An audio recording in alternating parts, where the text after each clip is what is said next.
आपण आज भारताचं संविधान भाग 14 क न्याय ही करणे या मथळ्याखाली 323 अनुच्छेदाचे पुढचे जे उपअनुच्छेद आहे ते बघताना 323 क व 323 ख हे दोन या प्रकरणामध्ये समाविष्ट असलेले अनुच्छेद आपण बघणार आहोत. खरं तर या दोन्ही अनुच्छेदाची पार्श्वभूमी आपण समजून घ्यायला पाहिजे. 323 पर्यंत सर्व शासकीय सेवा ज्या आहेत केंद्राच्या राज्याच्या त्याबाबतच्या तरतुदी त्याबाबतचे विविध प्रघात त्याचे काय काय पद्धती असतील कार्यपद्धती या संबंधीचं आपण सविस्तर विवेचन 323 पर्यंत बघितलंय.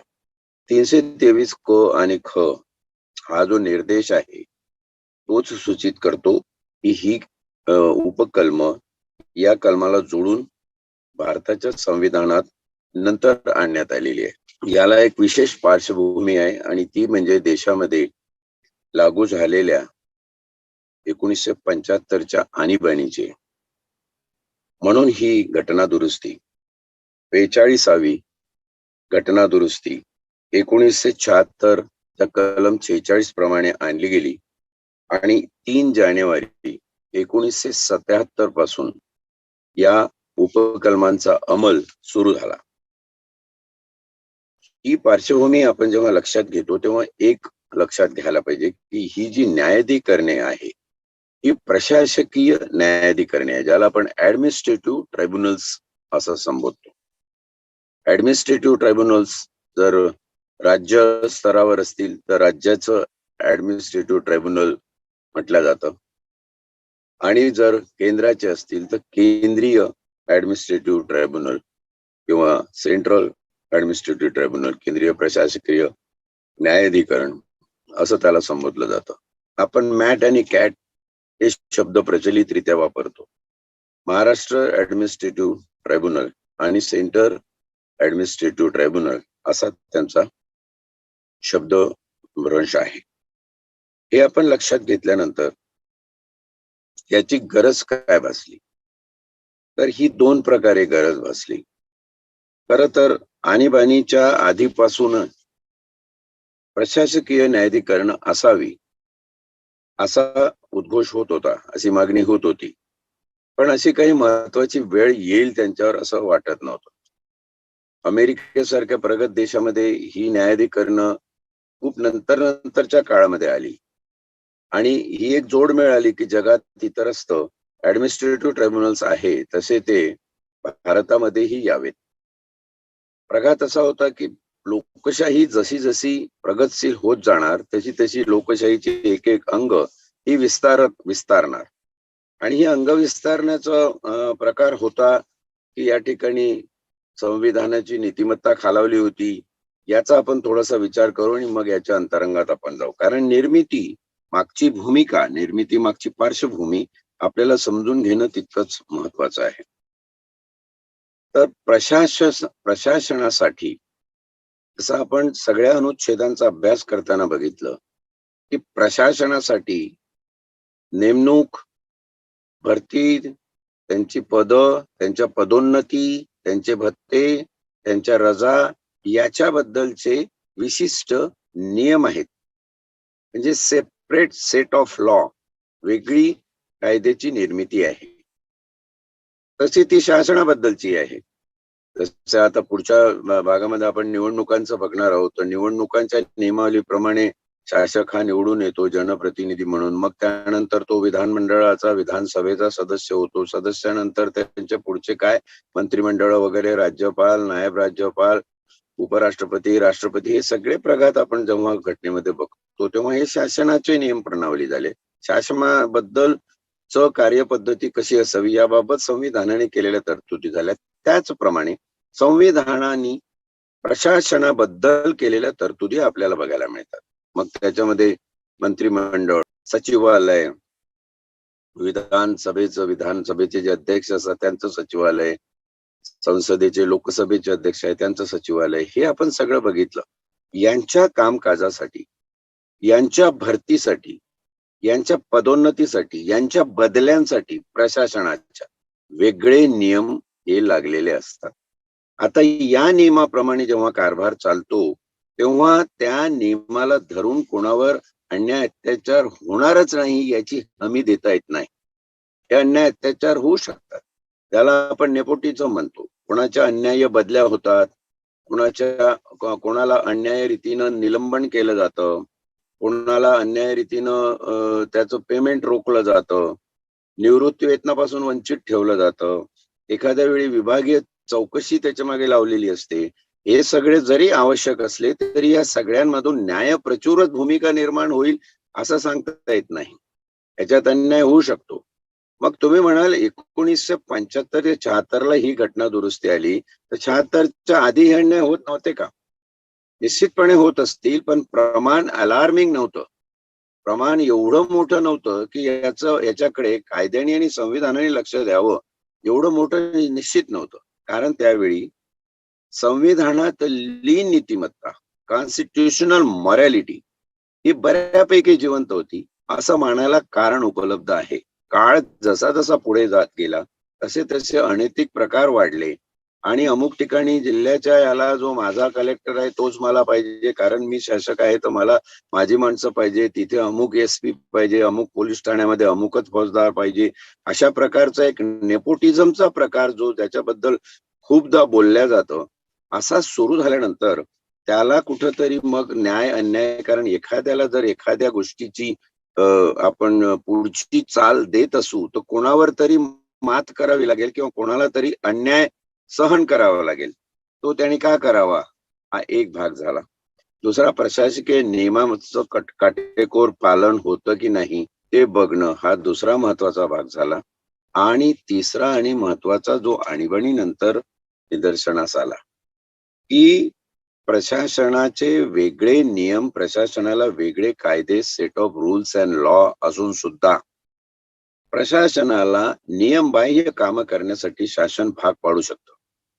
आजही आपण प्रकार बघतो. म्हणजे तुम्ही समीर वानखेडेचं प्रकरण अभ्यासाला घ्या किंवा परमबीर सिंगाचं प्रकरण अभ्यासाला घ्या, अनिल देशमुखांची केस बघा, हे ज्या कारणातून निर्माण झालेलं आहे ती सगळी कारणं बघितली तर प्रशासन हे आमच्या अंडर असलं पाहिजे असा जेव्हा हिया शासनाचा असतो त्यावेळी काही प्रकार अशा पद्धतीने घडू शकतात की शासन हे प्रशासनाला हम करे सो कायदा या पद्धतीने तुम्ही वागा असं करू शकतो.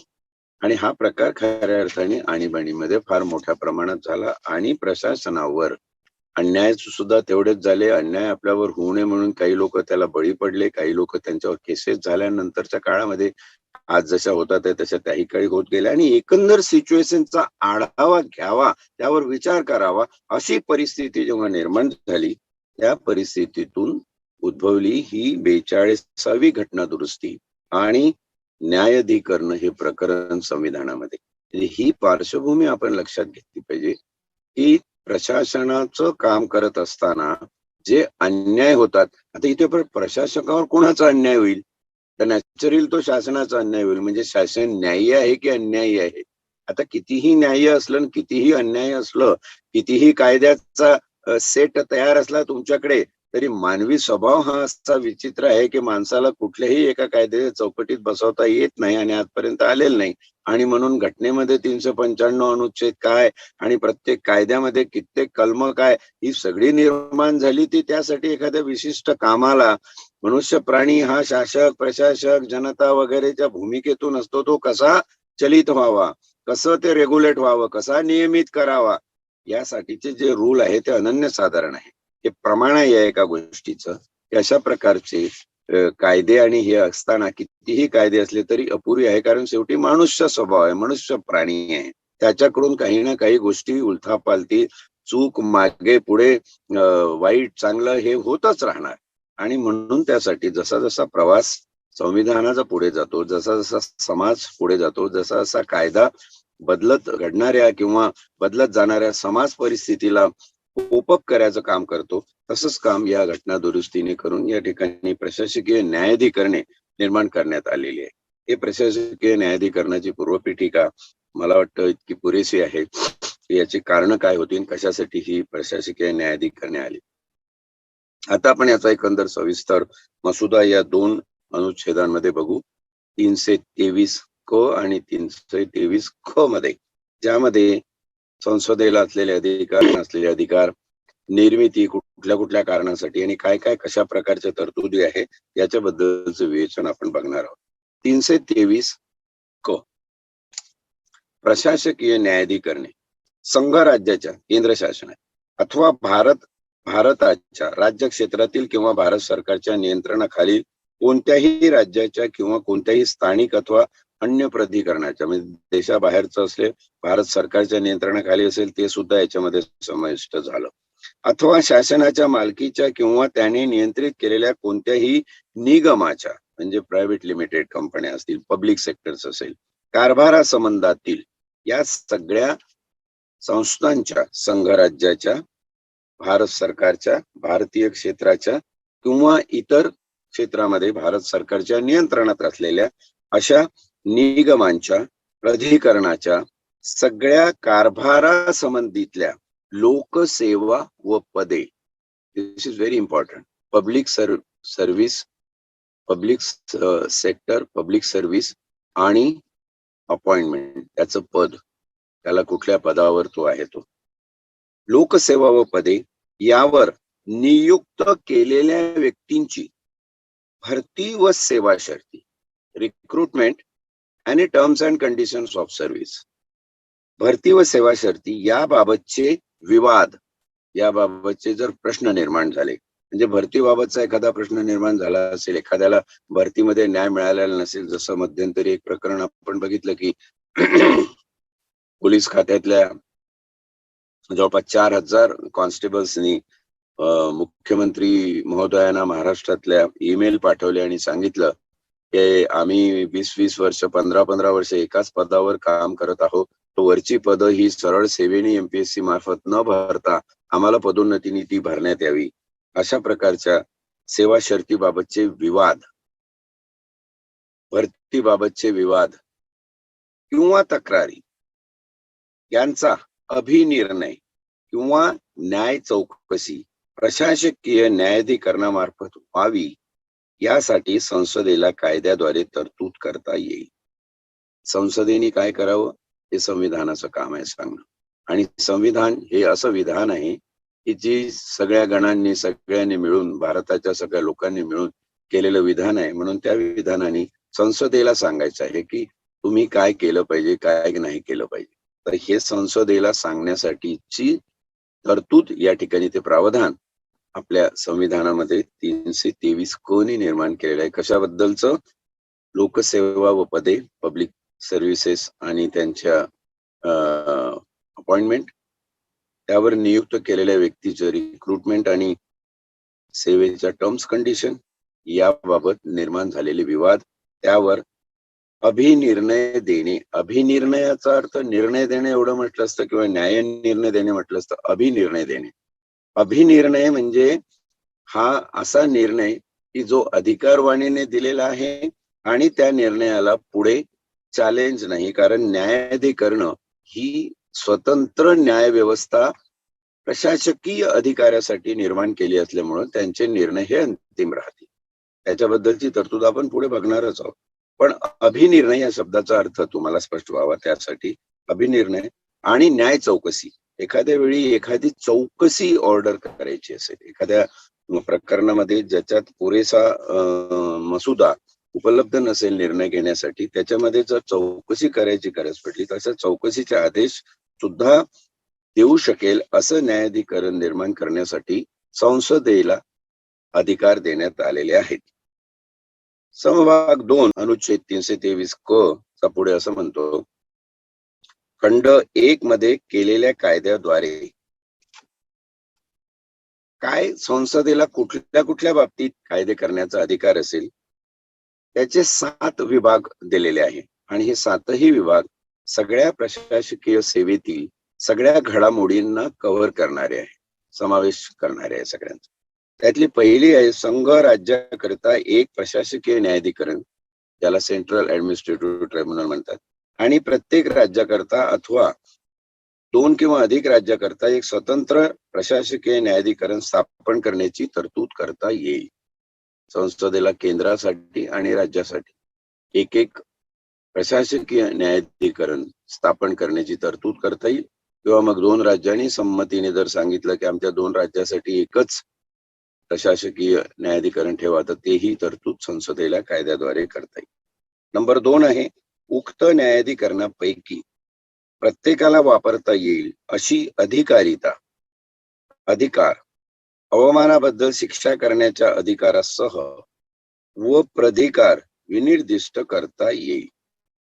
अशा न्यायाधिकरणापैकी प्रत्येकाला वापरता येईल, म्हणजे राज्याला, संयुक्त राज्याच्या न्यायाधिकरणाला आणि संघ राज्याला म्हणजे केंद्रीय शासनाला, केंद्रीय ट्रायब्युनलला कुठले कुठले अधिकार असतील, त्यांची अधिकारिता, न्याय किंवा अपमानाबद्दल शिक्षा करण्याचा अधिकार आणि प्राधिकार म्हणजे जे अधिकार कायद्यातून निर्माण होतात असे प्राधिकार, म्हणजे संसदेला अशा न्याय प्राधिकरणाला स्वतंत्ररित्या वेगळे अधिकार देता येतील. त्याशिवाय कायद्यामधले जे अधिकार दिलेले आहेत तेही अधिकार त्यांना प्राप्त होतील. त्याच्यामध्ये 3 शब्द वापरलेले आहेत, अधिकारिता, अधिकार व प्राधिकार. तर अधिकारामध्ये अधिकारिता म्हणजे एक ऑथॉरिटी झाली. बाकीचे अधिकार ही पण एक ऑथॉरिटी आहे, पण याच्यामध्ये विशिष्ट तरतूद आहे अवमानाबद्दल शिक्षा करण्याच्या अधिकारासह. म्हणजे या न्यायालयाचा दर्जा जर आपण लक्षात घेतला तर तिथे जे न्यायाधीश बसलेले आहे किंवा न्यायालयाची एकंदरची प्रक्रिया आहे त्या प्रक्रियेचा मान राखला गेला पाहिजे. त्या प्रक्रियेचा जर अवमान होत असेल तर त्या ठिकाणी त्यांना त्या अवमानाच्या विरुद्ध शिक्षा करण्याचा अधिकार याच्यामध्ये समाविष्ट केलेला आहे. आणि तिसरा प्राधिकार म्हणजे प्रशासकीय नियम जे आहे त्यातून निर्माण होणारे जे अधिकार आहेत त्यांचा समावेश या ठिकाणी. तिसरा आहे उक्त न्यायाधिकरणाने, जे वर सांगितलेल्या न्यायाधिकरणाने अनुसरावयाच्या कार्यपद्धती संबंधी मुदत व पुराव्याचे नियम याबाबतच्या तरतुदीसह तरतूद करता येईल. याची कार्यपद्धती काय असेल, ही सेंट्रल ऍडमिनिस्ट्रेटिव्ह ट्रिब्युनल किंवा राज्याची स्टेट ऍडमिनिस्ट्रेटिव्ह ट्रिब्युनल कशी चालेल, त्यांची कार्यपद्धती काय असेल, त्यांची मुदत किती असेल, त्यांचे पुरावा गोळा करण्याचे नियम काय असतील, कुठल्या पुराव्याच्या आधारे ते आपला निर्णय निर्धारित करतील, याबाबतची सगळी कार्यपद्धती ही संसदेला निर्माण करून देण्याची तरतूद करण्यात आलेली आहे. चौथा आहे, खंड 1 मध्ये निर्देशिलेले विवाद किंवा तक्रारी या संबंधी अनुच्छेद 136 अन्वये सर्वोच्च न्यायालयाची अधिकारिता खेरीज करून इतर सर्व न्यायालयांची अधिकारिता वर्जित करता येईल. हा जो भाग आहे हा थोडासा समजून घेणं आवश्यक आहे. अनुच्छेद 136 ची तरतूद काय आहे? अनुच्छेद 136 म्हणतं की अपील करण्यास सर्वोच्च न्यायालयाची विशेष अनुज्ञा. एखाद्या न्यायालयातून पुढच्या न्यायालयात, वरिष्ठ न्यायालयात जायचं असेल तर सर्वोच्च न्यायालयाची परवानगी घ्यावी लागते. सर्वोच्च न्यायालयाच्या परवानगीशिवाय आपल्याला जाता येत नाही. या भागामध्ये संसदेला असे अधिकार दिलेले आहेत की संसदेने ज्या विवाद किंवा तक्रारी, भरती किंवा सेवा शर्ती यांच्या बाबतीत लोकसेवा व पदे यांच्या संबंधाने कुठल्याही सरकारी यंत्रणेमध्ये निर्माण होत असेल तर त्या बाबतीत सुप्रीम कोर्टाची अनुमती घेऊन पुढच्या न्यायालयामध्ये जायचं, हा जो 136 चा प्रघात आहे याला सुद्धा नियमित किंवा नियंत्रित करण्याचे अधिकार संसदेला असेल आणि संसद त्याप्रमाणे कायदे करू शकेल. आत्ताचा जो प्रचलित कायदा आहे तो असा आहे की राज्यातले जे काही निर्णय अशा प्रशासकीय ट्रायब्युनलचे होतात त्यांच्या विरुद्ध जर अपील करायचं असेल तर सुप्रीम कोर्टाची परवानगी न घेता असिलाला किंवा पिटिशनरला हायकोर्टामध्ये फक्त जाता येतं. इतर न्यायालयामध्ये हायकोर्टापेक्षा खालच्या न्यायालयामध्ये जाता येत नाही. म्हणजे हा जो दर्जा आहे ऍडमिनिस्ट्रेटिव्ह ट्रायब्युनलचा, प्रशासकीय न्यायाधिकरणांचा, हा दर्जा जिल्हा किंवा सत्र न्यायालयाच्या पातळीचा आहे असं मानण्यास इथे कारण उपलब्ध आहे आपल्याला. हे रेग्युलेशन संसदेने कायद्याप्रमाणे करायचे. त्याचप्रमाणे केंद्रीय प्रशासकीय प्राधिकरण असतील त्यांचे जे नियम असतील त्यांनी जर त्यामध्ये एखादा निर्णय दिला आणि त्याच्या विरुद्ध जर अपील करायचं असेल तर सुप्रीम कोर्टात त्यांना जाण्याची मुभा आहे. ते हायकोर्टात कुठल्या जाऊ शकणार नाही. ही जी तरतूद आहे, या तरतुदीबद्दलचे जे कायदे आहे ते कायदे करण्याचा अधिकार संसदेला दिलेला आहे. एखाद्या वेळी संसद दिल्ली सारख्या ठिकाणी असलेल्या जे ऍडमिनिस्ट्रेटिव्ह ट्रिब्युनल आहे त्यांच्यासाठी जर उद्या आवश्यकता वाटली संसदेला की यांना हायकोर्टात जाण्याची परवानगी दिली पाहिजे तर हायकोर्टात हे जाऊ शकतात. अशा प्रकारचे नियम संसद आपल्या अधिकारामध्ये करू शकते, एवढा या संविधानाच्या तरतुदीचा अर्थ आहे. थोडक्यात अपिलांबाबत जी अनुच्छेद 136 मधली सुप्रीम कोर्टाची विशेष अनुज्ञा हा जो प्रघात आहे, ही जी तरतूद आहे त्या तरतुदीला बगल देऊन, ती खेरीज करून त्या तरतुदीला बगल देऊन व इतर सर्व न्यायालयाबाबतची जी काही तरतूद आहे जाण्याची ती काही न्यायालयांना वर्जित करणं, काही न्यायालयांना अलाऊ करणं, अशा प्रकारची जी कायद्याची एक बूज आहे त्याबद्दल वेगळे प्रघात निर्माण करण्याचे अधिकार जर कोणाला असतील तर ते संसदेला आहे आणि संसद त्याप्रमाणे त्या अधिकाराचा वापर करून तशा प्रकारचे नियम करू शकते. प्रचलित नियम जे आहे ते मी आपल्याला सांगितलेले आहे. 136 आलं म्हणून या ठिकाणी सर्वोच्च न्यायालयाला या ठिकाणी डावललेलं नाही की सर्वोच्च न्यायालयाचे सर्वोच्च न्यायालयात जाता येणार नाही, पण जाण्यापूर्वी संसदेने काय कायदे करून ठेवलेले आहे, संसदेने काय नियम सांगितले, कारण हे सर्वसाधारण माणसासाठी असणारं कायद्याचं क्षेत्र नाही आहे, तर हे प्रशासकीय अधिकाऱ्यासाठी लागू पडणारं, सरकारी सेवेत असणाऱ्या लोकांसाठी लागू पडणारं कार्यक्षेत्र आहे. म्हणून त्यासाठी विशेष तरतुदी ह्या संसदेने केलेल्या आहे.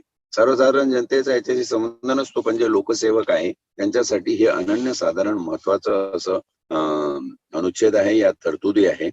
त्यांना किंवा जे काही तरुण आता सेवेमध्ये, पब्लिक सेवेमध्ये एमपीएससी युपीएससीच्या जाण्यास इच्छुक आहे, स्पर्धा परीक्षेसाठी तयारी करत आहे, त्यांनी सुद्धा या गोष्टी समजून घ्यायला पाहिजेत. असे हे प्रघात महत्वाचे आहे.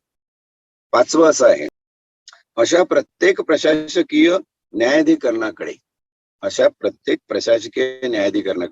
अशा न्यायाधिकरणाच्या स्थापनेच्या लगत पूर्वी कोणत्याही न्यायालयापुढे किंवा अन्य प्राधिकाऱ्यापुढे प्रलंबित असतील अशी आणि दावे किंवा कारवाई ज्यावर आधारलेली आहे ती वाद कारणे अशा न्यायाधिकरणाच्या स्थापनेनंतर उद्भवली असतील तर असे दावे किंवा कारवाई त्या न्यायाधिकरणाच्या अधिकारितेत आली असती अशी कोणतीही प्रकरणे वर्ग करण्यासाठी तरतूद करता येईल. संसदेला ही दिलेली मुभा आहे. त्यात 1976 प्रशासकीय न्यायाधिकरण स्थापन झालेले आहे. 1976 नंतरची प्रकरण कुठल्या कुठल्या बाबतीतली असेल ती न्यायालयापुढे जातील की त्याच्यातली काही वगळता येईल नंतरची, त्याबद्दल संसदेला कायदा करते.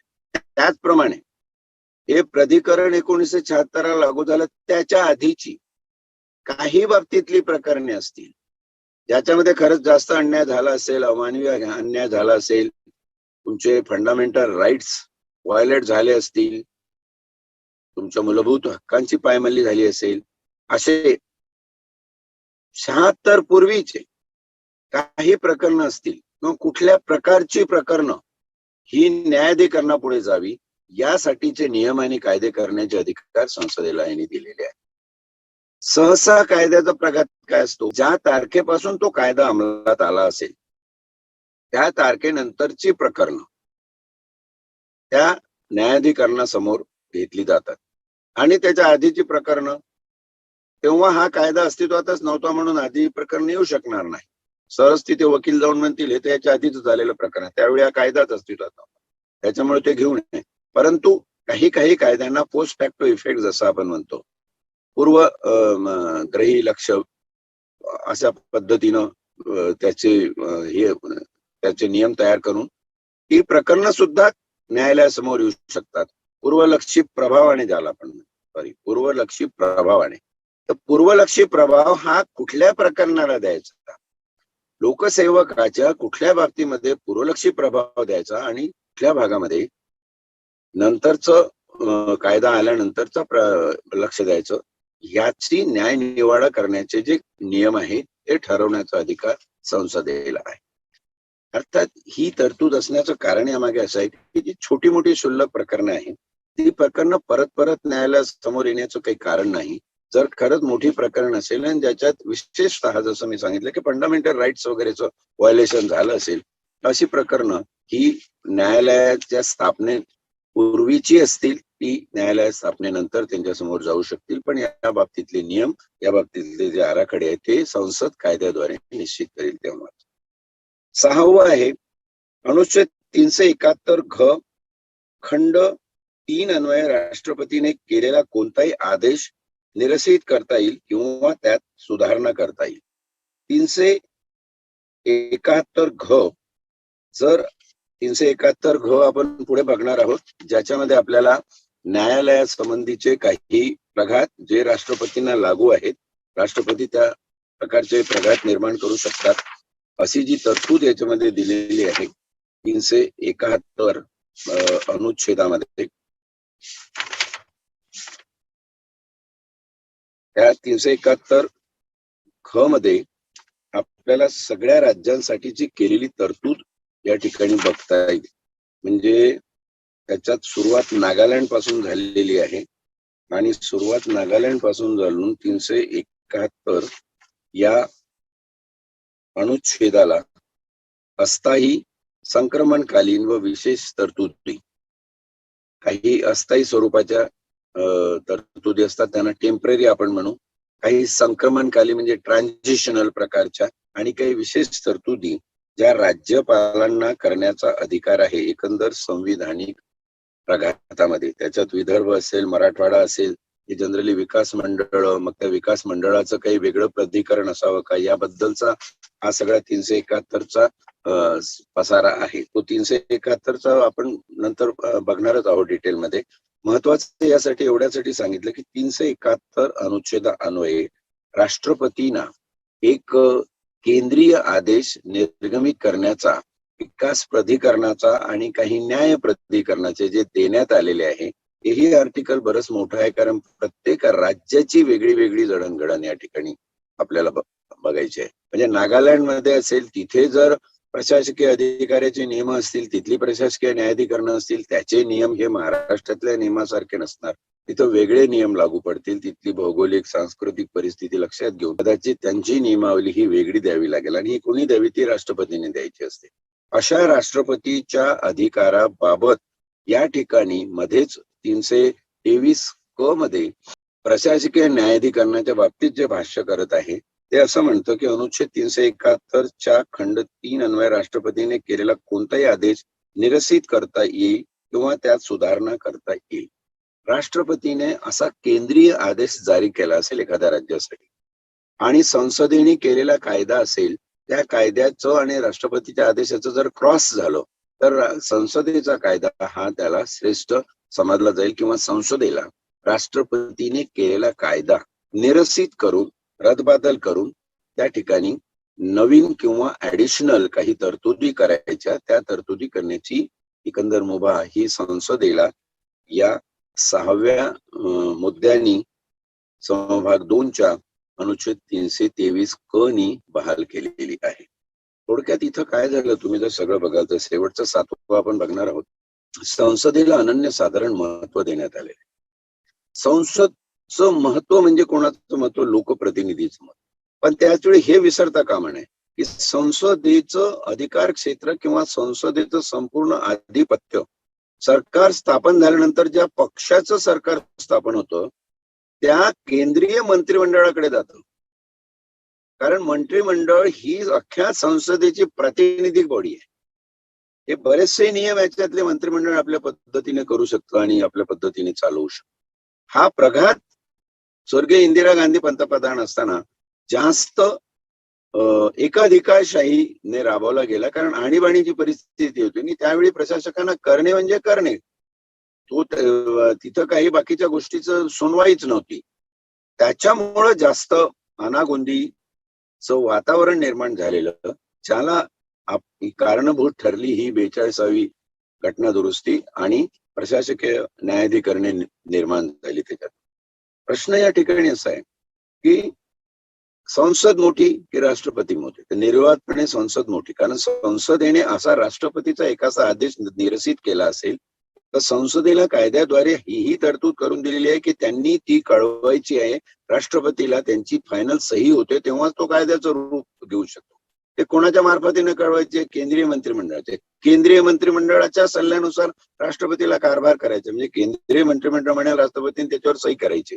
म्हणजे संसद अर्थात केंद्रीय मंत्रिमंडळ, केंद्रीय मंत्रिमंडळ अर्थात पंतप्रधान आणि त्यांच्या सल्ल्याने जो देश चालतो, ही देशातली सर्वोच्च कृती आणि सर्वोच्च कायदेशीर बाब समजली जाते. राष्ट्रपती हे गौण आहेत आणि म्हणून राष्ट्रपतीच्या अशा केंद्रीय आदेशाला कुठल्या राज्यासाठी कुठल्या भागासाठी केलेल्या विशेष एखाद्या तरतुदीला जर सस्पेंड करायचं असेल, काढून टाकायचे असेल, त्याच्यात बदल करायचे असतील, त्याच्यात नव्याने काही भर काढायची असेल किंवा काही गोष्टी वगळायच्या असतील, तर हे अधिकार संसदेला आहे, म्हणजे केंद्रीय मंत्रिमंडळाला आहे, म्हणजेच पंतप्रधानाला आहे. म्हणजे पंतप्रधान पद जे एवढं पॉवरफुल आपण म्हणतो त्याचं महत्वाचं कारण तुम्हाला या ठिकाणी नजरेस येतं. शेवटचा आणि 7वा मुद्दा असा आहे, अशा न्यायाधिकरणाचे कार्य प्रभावीरित्या चालावे आणि त्यांना त्वरेने प्रकरणे निकालात काढता यावीत आणि त्यांच्या आदेशांची अंमलबजावणी व्हावी यासाठी संसदेला आवश्यक वाटतील अशा पूरक, अनुषंगिक व प्रभावी तरतुदींचा फी संबंधीच्या तरतुदीसह अंतर्भाव करता येईल. एकंदर फास्ट ट्रॅक, कारण सर्व्हिसेस असतात, हे जे अन्याय वगैरे होण्याची वेळ असते ते साधारण 20, 25, 30 वर्ष सर्व्हिस झालेली असते, थोडीशी सर्व्हिस शिल्लक असते, त्याच्यामुळे त्या कालावधीमध्ये निर्णय लागलेले पाहिजेत. अनेक निर्णय असे आहे की तो निवृत्त होऊन जातात पण केसेस चालूच असतात, त्या विभागीय चौकशा निवृत्तीनंतर सुद्धा चालूच असतात, त्या विभागीय चौकशीनंतर काही अर्थ उरत नाही पण त्या चालू असतात. त्यासाठी त्या प्रशासकीय अधिकाऱ्याचे सगळे भत्ते, ग्रॅच्युटी वगैरे वगैरे थकून ठेवलेली असते. ही एक प्रकारचे अन्याय स्वरूपी बाबी या ठिकाणी आपल्याला निदर्शनास येतात. त्या होऊ नये आणि त्वरित निर्णय लागावा अशा पद्धतीचे नियम करण्याचे संसदेला जिथे जिथे आवश्यक वाटतील तिथे अधिकार आहे. त्याच्यामध्ये फी संबंधी सुद्धा तरतुदी ह्या संसदेने करून द्यायच्या आहे. अधिकाराने किंवा प्राधिकाराने फी संबंधीचं स्ट्रक्चर एखाद्या वेळी संसद स्वतः तयार करेल किंवा राज्याच्या मंत्रिमंडळाला, राज्याच्या विधानमंडळाला ते स्ट्रक्चर तयार करायला लावेल. असे दोन्ही भाग त्याच्यामध्ये समाविष्ट आहे. परंतु जे काही करायचं ते संसदेच्या हुकुमाप्रमाणे, संसदेच्या पारित झालेल्या आदेशाप्रमाणे केलं गेलं पाहिजे. शेवटचा आणि समभाग 3 असा आहे, या संविधानाच्या अन्य कोणत्याही तरतुदीमध्ये किंवा त्यावेळी अंमलात असणाऱ्या अन्य कोणत्याही कायद्यामध्ये काहीही अंतर्भूत असले तरी या अनुच्छेदाच्या तरतुदी प्रभावी होतील. असा ऍडमिनिस्ट्रेटिव्ह भाग आहे. आणि गव्हर्नन्सचा जो भाग आहे, शासनाचा जो भाग आहे, शासनाच्या तरतुदी कदाचित याच्यावर हावी होऊ शकतील.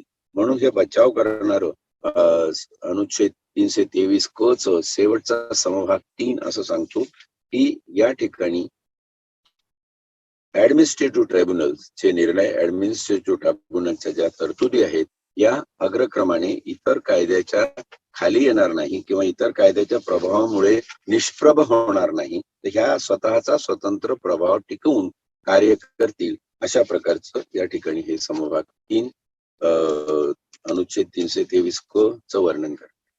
एकंदर प्रशासकीय न्यायाधिकरणे आपण कदाचित तुम्हाला वाटेल की फार संथ गतीने स्लो चाललेले आहोत, पण जितकं आपल्याला शक्य आहे, जितका माझा प्रशासकीय सेवेतला अनुभव आणि काही प्रकरणं आहेत त्या याला मदतीस घेऊन ही बाब सखोल लक्षात आणून द्यावी.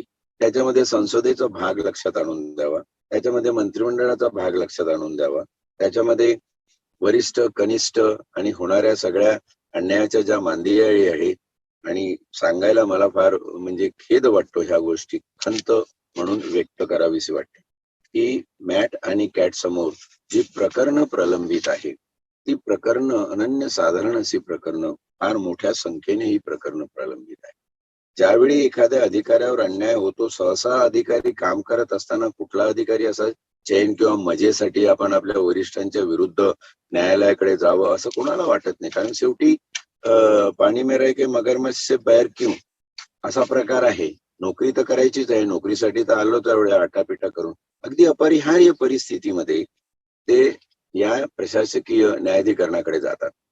आणि वरिष्ठांचा काही काही बाबतीमध्ये असाही हे दिसतो, हे का दिसतो, की ठीक आहे जाऊ द्या, आपण आपली बाजू तिथे मांडू. अनेक ठिकाणी असं झालेलं आहे की प्रशासकीय अधिकाऱ्याच्या बाजूने निर्णय झाल्यानंतर शासनाने त्या ठिकाणी वरिष्ठांची किंवा स्वतःच्या ऑफिसची बाजू घेताना किंवा बाजू राखताना स्वतःहून अपील केलेले आहे वरच्या न्यायालयात. आणि ही अपील केलेली, हा पण एक भाग थोडासा या ठिकाणी परत जसे सुरुवातीला सांगितलं तसं आपल्या नैतिक मूल्यांचा एक भाग आहे. कुठलाही वरिष्ठ अधिकारी, कुठलाही आदेश सहसा पोलीसमध्ये, रेव्हेन्यूमध्ये, कलेक्टरच्या प्रशासनामध्ये, तहसीलदाराच्या प्रशासनामध्ये, वन अधिकाऱ्यांच्या प्रशासनामध्ये आदेश हे पाळले जाणं आवश्यकच आहे. त्याशिवाय संविधानाच्या तरतुदीप्रमाणे त्या प्राधिकरणाची कामच होणार नाही. ती होणं आवश्यक आहे. पण ते पारित करत असताना जर अन्याय कुठं होत असेल आणि त्याच्या तक्रारी येत असतील, तर त्या तक्रारी निवारणासाठी त्यांनी न्यायालयाकडे धाव घ्यावी. त्याशिवाय वरिष्ठ अधिकाऱ्यांना त्यांच्या अधिकारात त्या तक्रारीचं निवारण करण्याची मुभा सुद्धा आहे. हे सुद्धा नियमांचे सेट आहे. त्याच्यात म्हटलेलं आहे की तक्रारी निवारण करण्यासाठी आपण एक भाग आहे. संसदेने ही सगळी तरतूद केलेली आहे, संविधानाने ही सगळी काळजी घेतलेली आहे. पण काही प्रकरणामध्ये असं दिसतं की खालचे अधिकारी चक्क वरिष्ठ अधिकाऱ्यांच्या नावाने किंवा एकंदरच शासकीय यंत्रणेच्या नावाने कंठशोष करून चक्क आत्महत्या वगैरे करतात.